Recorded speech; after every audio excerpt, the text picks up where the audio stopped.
किसी भी आम भारतीय से पूछा जाए तो वो यही कहता है कि ये एक फसादी और एक मेंटली डिस्टर्ब खातून है, या इसके पीछे कोई ना कोई पीछे छुपा हुआ है जिसको यहां पर नहीं बताया जा रहे। एटीएस की 15 घंटे की इन्वेस्टिगेशन के बाद एटीएस भी खामोश, सीमा हैदर भी खामोश, सचिन मीना तो गूंगा।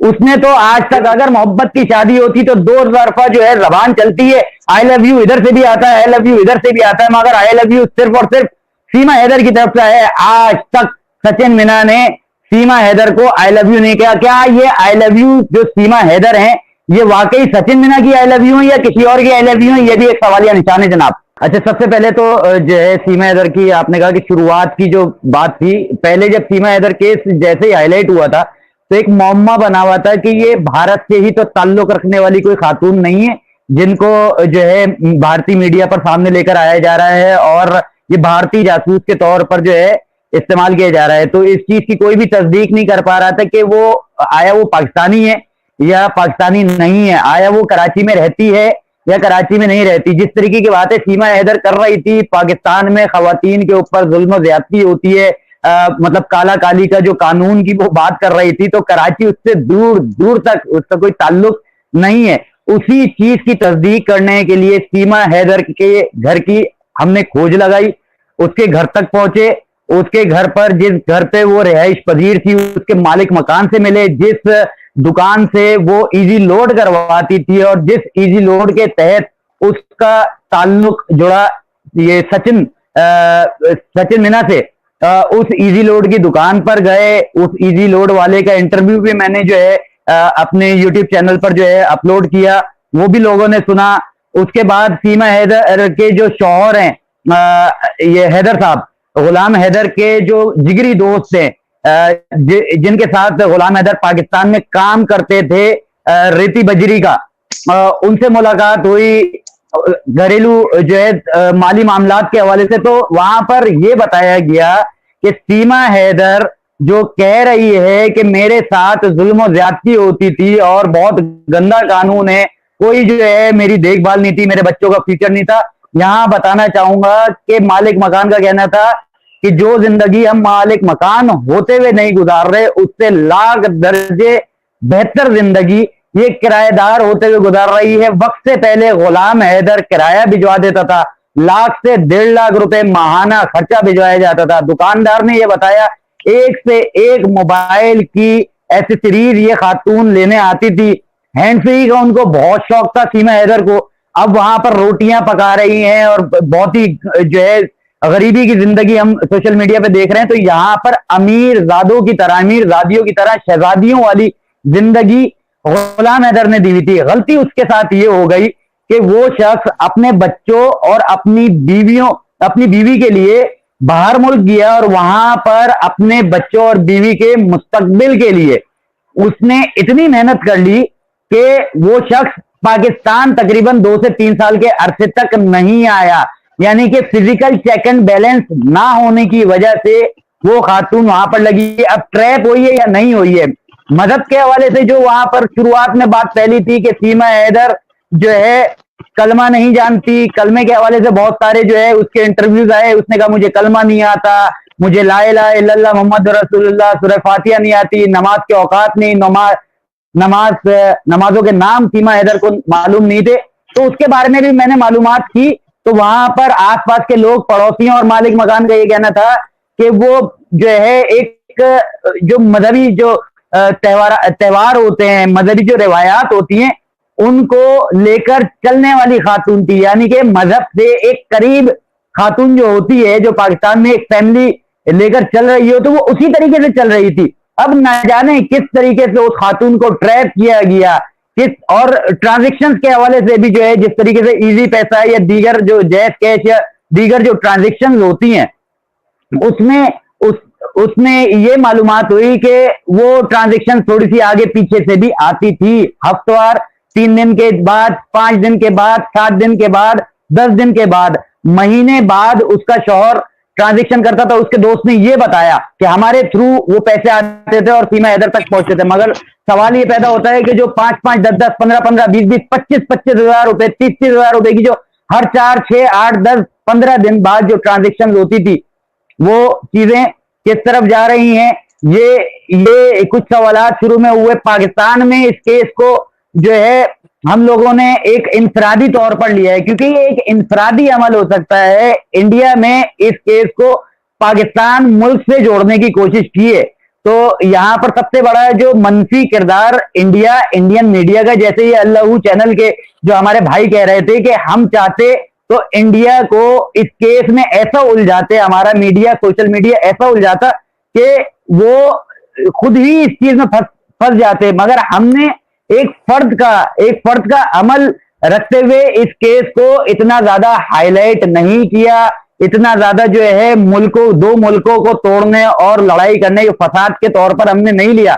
हालांकि सीमा हैदर जिससे भी जुड़ी हुई हैं, जिसके कहने पर भी ये तमाम तर बातें कर रही हैं या कही हैं, तो उन चीजों को हमने ज्यादा जो है उछाल नहीं दिया, क्योंकि ये मुल्कों को लड़वाने की बात नहीं है।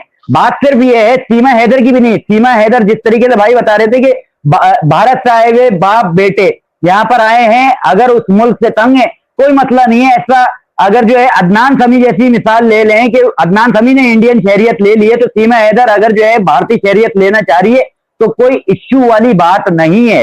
इस वक्त सीमा हैदर भारत में रहती है, एंटी पाकिस्तान स्टेटमेंट देती है। हमें जो है दुख हो सकता है, अफसोस हो सकता है, मगर कराची में, पाकिस्तान में इस तरीके के हालात, जो वाकयात बताए गए सीमा हैदर के थ्रू पाकिस्तान को जालिम करार देने की कोशिश की गई, वो सरासर गलत है और एक नेगेटिव प्रोपेगेंडा है। असल इश्यू ये है कि मुसलमान घर के जो 4 बच्चे हैं, जिनका नाम राज, प्रियंका और 2 नाम मुझे नहीं आ रहे, जो रख दिए गए हैं, और बच्चों को वहां पर जिस तरीके से नए पापा का गिफ्ट देने का जो है उन्होंने एक ड्रामा रचा दिया है।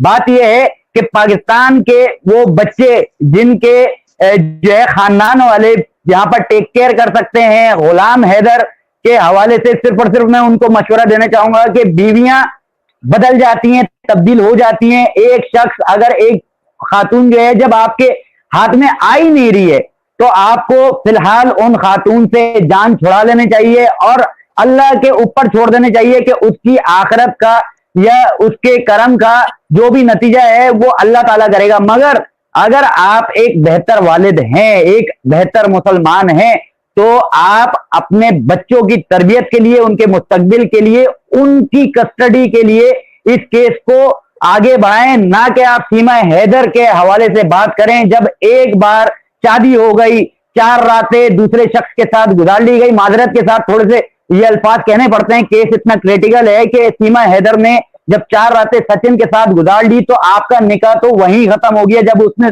जो है मजहब की तब्दीली का ऐलान कर दिया तो निकाह वहीं पे खत्म हो गया। तो वो शादी मेरे लिहाज से खत्म हो चुकी है। यहां पर अब केस सिर्फ और सिर्फ जो चलना चाहिए वो बच्चों की कस्टडी, बच्चों की मजहब की जबरन तब्दीली। ये जबरन तब्दीली की बात करूंगा क्योंकि वहां पर जब जबरदस्ती बच्चों को एक जो है माइनर एज में उनके नाम रखने के बाद उनकी पहचान कराई जा रही है कि आप अब हिंदुस्तानी हैं, आपका ताल्लुक हिंदू मजहब से है, और इस तरीके से जब जो है आपको बताया जा रहा है और बच्चों को जो है यहां पर ब्रेन वॉश करके पाकिस्तान के खिलाफ तैयार किया जा रहा है, तो ये एक नेगेटिव मैसेज देने की इंडिया की नाकाम कोशिश थी, जिसको बेशुमार गालियां इंडिया की आवाम ने दी है। पूरी सोशल मीडिया यहां पर भरा पड़ा है।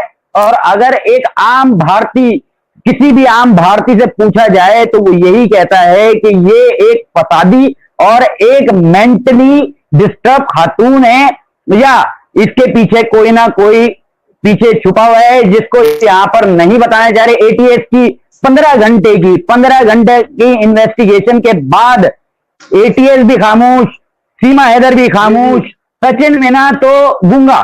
उसने तो आज तक, अगर मोहब्बत की शादी होती तो 2 तरफा जो है जबान चलती है, आई लव यू इधर से भी आता है, आई लव यू इधर से भी आता है, मगर आई लव यू सिर्फ और सिर्फ सीमा हैदर की तरफ से है। आज तक सचिन मीना ने सीमा हैदर को आई लव यू नहीं किया। क्या ये आई लव यू जो सीमा हैदर हैं, ये वाकई सचिन मीना की आई लव यू है या किसी और की आई लव यू है, ये भी एक सवालिया निशान है जनाब।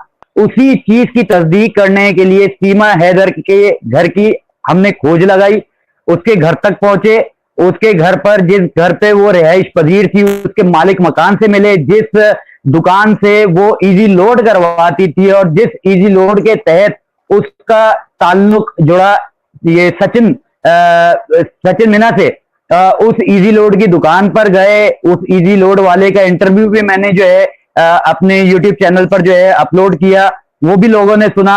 उसके बाद सीमा हैदर के जो शौहर हैं, ये हैदर साहब, गुलाम हैदर के जो जिगरी दोस्त हैं, जिनके साथ गुलाम हैदर पाकिस्तान में काम करते थे, रेती बजरी का, उनसे मुलाकात हुई घरेलू जो है माली मामलात के हवाले से। तो वहां पर यह बताया गया कि सीमा हैदर जो कह रही है कि मेरे साथ जुल्म और ज्यादती होती थी और बहुत गंदा कानून है, कोई जो है मेरी देखभाल नहीं थी, मेरे बच्चों का फ्यूचर नहीं था। यहां बताना चाहूंगा कि मालिक मकान का कहना था कि जो जिंदगी हम मालिक मकान होते हुए नहीं गुजार रहे, उससे लाख दर्जे बेहतर जिंदगी ये किराएदार होते हुए गुजार रही है। वक्त से पहले गुलाम हैदर किराया भिजवा देता था, 1 से 1.5 लाख रुपए माहाना खर्चा भिजवाया जाता था। दुकानदार ने यह बताया एक से एक मोबाइल की एसेसरीज ये खातून लेने आती थी। हैंड फ्री का उनको बहुत शौक था सीमा हैदर को। अब वहां पर रोटियां पका रही हैं और बहुत ही जो है गरीबी की जिंदगी हम सोशल मीडिया पे देख रहे हैं। तो यहां पर अमीर जादियों की तरह शहजादियों वाली जिंदगी गुलाम हैदर ने दी हुई थी। गलती उसके साथ ये हो गई कि वो शख्स अपने बच्चों और अपनी बीवी के लिए बाहर मुल्क गया और वहां पर अपने बच्चों और बीवी के मुस्तकबिल के लिए उसने इतनी मेहनत कर ली कि वो शख्स पाकिस्तान तकरीबन 2 से 3 साल के अरसे तक नहीं आया।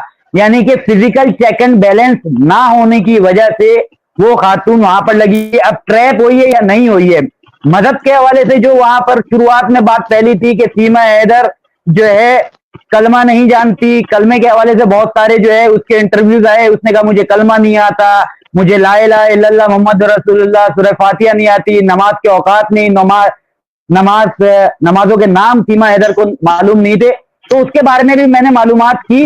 तो वहां पर आसपास के लोग, पड़ोसियों और मालिक मकान का ये कहना था कि वो जो है एक जो मजहबी जो त्योहार होते हैं, मजहबी जो रिवायात होती हैं, उनको लेकर चलने वाली खातून थी। यानी कि मजहब से एक करीब खातून जो होती है, जो पाकिस्तान में एक फैमिली लेकर चल रही हो, तो वो उसी तरीके से चल रही थी। अब न जाने किस तरीके से उस खातून को ट्रैप किया गया, और ट्रांजेक्शन के हवाले से भी जो है, जिस तरीके से इजी पैसा या दीगर जो जैज कैश या दीगर जो ट्रांजेक्शन होती हैं,